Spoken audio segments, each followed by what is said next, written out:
បាទស្ទេទាំងអស់គ្នាចឹងនេះគឺជា Zelda Laser ពណ៌ក្រហមលាយជាមួយខ្មៅຂະຫນາດ DIY អញ្ចឹងយើងតម្លើងនេះគឺ1.2 ម៉ែត្រគុណនឹង1.2 ម៉ែត្រហើយសម្រាប់ chiller គឺប្រើលេខ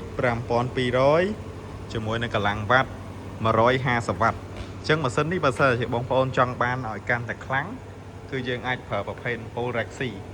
អញ្ចឹងអំពូល Rexy តម្លៃរបស់វាគឺថ្លៃជាងអំពូលធម្មតាតែជាមួយនឹងរូបរាងដូចគ្នាហើយបងប្អូនអាចជ្រើសរើសថាចង់ដាក់អំពូលមួយណាអំពូលសម្រាប់កាត់ជ័រគឺយើងប្រពាក់នៅកន្លែងនេះអញ្ចឹងគឺអត់មាននៅខាងក្រោយនោះទេបងប្អូនឃើញ Zelda ធម្មតាគឺអំពូលនៅក្រោយហើយសម្រាប់ reflect នេះចេះ reflect របស់យើងគឺនៅគៀននេះតែម្ដងអញ្ចឹងភ្លើងចេញមកចេញពីចុងហ្នឹងមកគៀននេះហើយមកកន្លែងក្បាលកាត់អញ្ចឹងគឺខ្លាំងសម្រាប់ភ្លើងចន្លោះនេះចង្ងាយត្រឹមតែ1.3 ម៉ែត្រទេអញ្ចឹងវាបានធំហើយភ្លើងវាជិតខ្លាំង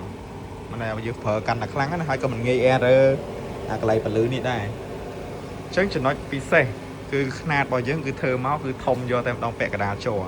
បងប្អូនដែលចង់បានពាក់កណ្ដាលជ័រគឺអាចមើលមកគ្រឿងនេះបានគឺជាຂະຫນາດសម្រាប់ពាក់កណ្ដាលជ័រហើយបើបងប្អូនចង់មើលពេញមួយស្លឹកគឺយើងមាន model សម្រាប់ពេញមួយស្លឹកដូចគ្នាអញ្ចឹងខ្ញុំបង្ហាញបងប្អូនត្រួស model នេះសិនហើយតិចទៀតយើងចូលទៅຂະຫນាត់ធំមួយទៀតសម្រាប់វីដេអូក្រោយអញ្ចឹងគឺថាជាមួយ controller RD ហើយប្រព័ន្ធភ្លើងនេះយើងចង់ថាបោះគេយ៉ាងម៉េចហ្នឹងគឺយើងដូចគ្នាយើងរៀបមកបានស្អាតហើយសម្រាប់ការធានាចេញទៅគឺយើងធានាឲ្យ3ខែអញ្ចឹងបងប្អូនយកទៅប្រើមកស្រួលហើយរបស់នេះប្រើកាន់ឆ្នាំ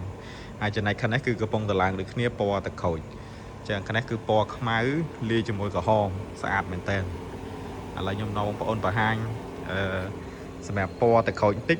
គីឡូបងប្អូនចាប់អារម្មណ៍អញ្ចឹងគេថានេះពណ៌ទឹកក្រូចលាយជាមួយប្រផេះអានេះពណ៌ក្រហមលាយជាមួយនឹងខ្មៅពួកមួយស្លឹកអញ្ចឹងវីដេអូក្រោយខ្ញុំនឹងលម្អិតចំពោះពួកមួយស្លឹកនេះអានេះគឺគាត់ប្រើភ្លើងចូល180វ៉ាត់ចាំបងប្អូនអាចមើលរៀង180វ៉ាត់របស់យើងຂະຫນាត់មួយស្លឹកនិយាយចំគឺថាស្អាតមែនតើហើយជាមួយនឹងតម្លៃល្អតម្លើងក្នុងស្រុកហើយសិតតា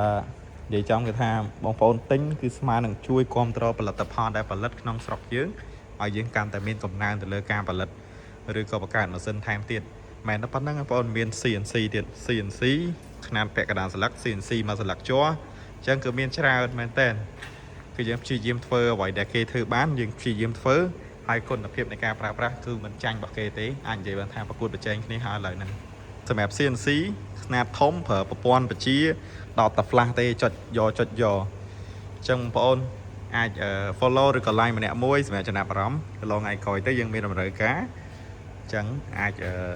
និយាយថាយើងតាមដានតអញ្ចឹងណាបងប្អូនតែតើនឹង sale order យើងគឺមានប៉ុណ្ណឹងខ្ញុំចង់ review បងប្អូនឃើញជាមួយនឹងរូបរាងពណ៌ហើយអ្វីដែល spec ផ្សេងអញ្ចឹងទៅបងប្អូនមកមើលពីក្រោយនេះពីក្រោយយើងមានកន្លែងបូមដូចគ្នាទេគឺយើងមានកន្លែងបូមខាងក្រោមអញ្ចឹងគឺថាកោប